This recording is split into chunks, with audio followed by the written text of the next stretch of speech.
Okay, good evening everyone. Mayroon kasi nagtatanong sa akin regarding 7 accounts. So ano bang maganda sa 7 accounts? Okay, yung package is e-starter package ang gagamitin for 7 accounts or e-builder. So ito yung explanation ko. Okay, ito yung e-starter package, e-starter. Okay, 4538.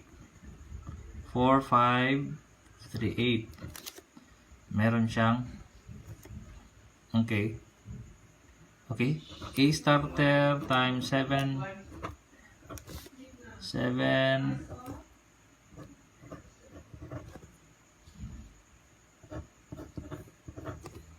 1, 2, 3, 4, 5, 6, 7. So 7, compute natin na kung magkano. 7 times 4, 5, 3, 8 equals 31,766. Para makuha natin yung total product value, okay, times natin to 7 kasi ang product value niya is 4,830 sa bawat package. So total of 33,810.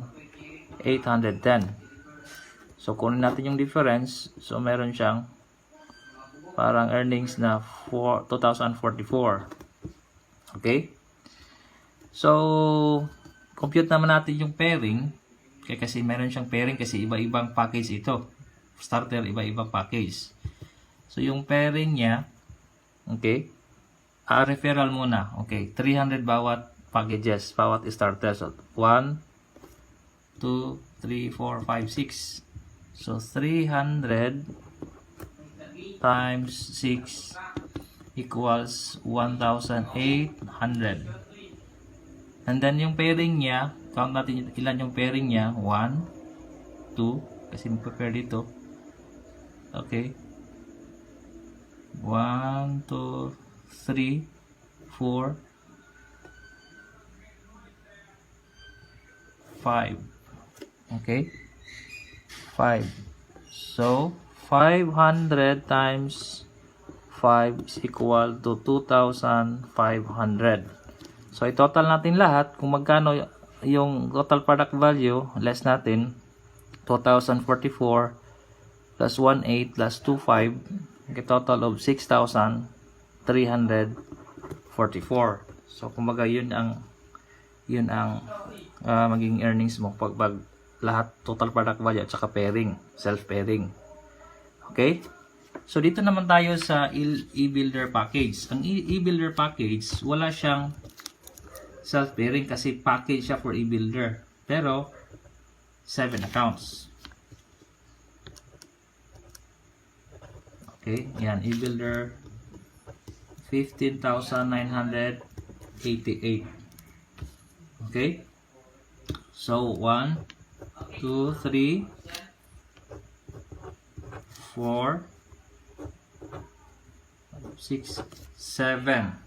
Okay, wala siyang self-pairing nga ito. Okay, 15,988.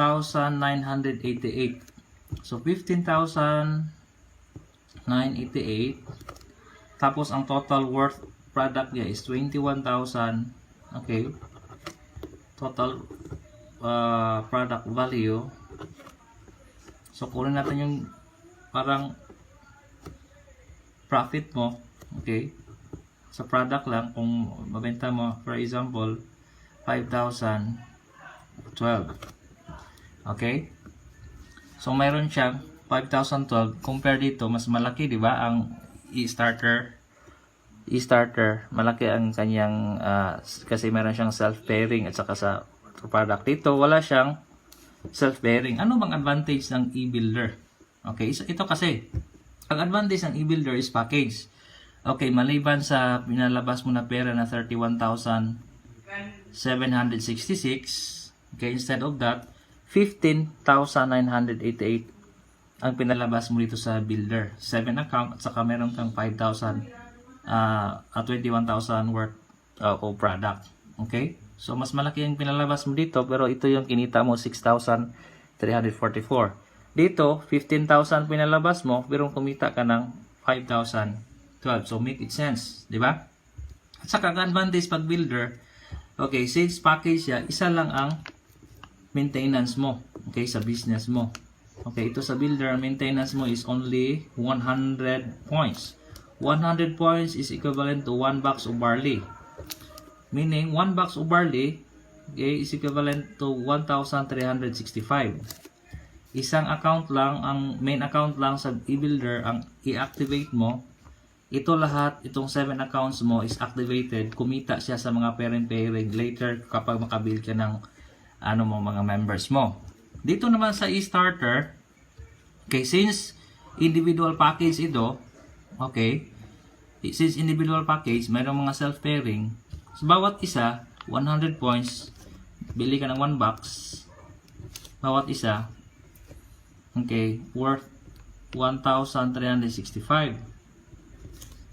Pero since individual ito, individual din ang maintenance mo. So, magkano yung maintenance mo? 1, 2, 3, 4, 5, 6, 7. So, lagay natin 7 times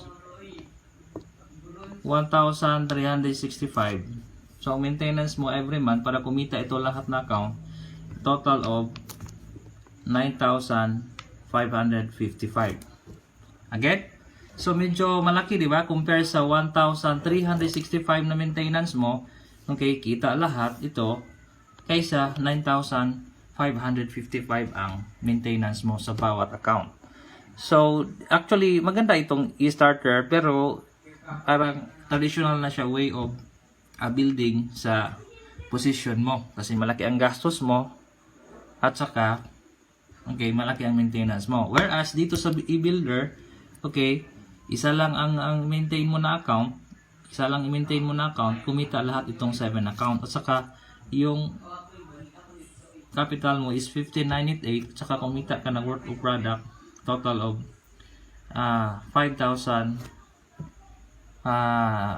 pesos. So yun ang advantage kapag builder package ang kunin mo. Swerte nga tayo, binigyan tayo ng company ng ganitong package na makapag-jump dito sa 15,988 lang, meron ka product worth 21,000, okay, plus 1,365 lang yung maintenance kasi ito na yung lahat na yung account mo, only one account lang magiging active dyan lahat kasi package maliban dito. So clear ba? Kung titingnan natin, meron siyang difference 5,000 dito at saka 6,034, parang 1,332, pero hindi naman siya ganong kalaki. Okay, in the long term, in the long run sa ating business, mas maganda ito kasi hindi ka nagme-maintain lahat. So, merong advantage talaga kapag nagbi-build ka sa business mo, pag builder package ang kunin mo. So, yun ang difference. Okay? So, again, thank you for watching, guys. My name is Vern. Gayay Mangras.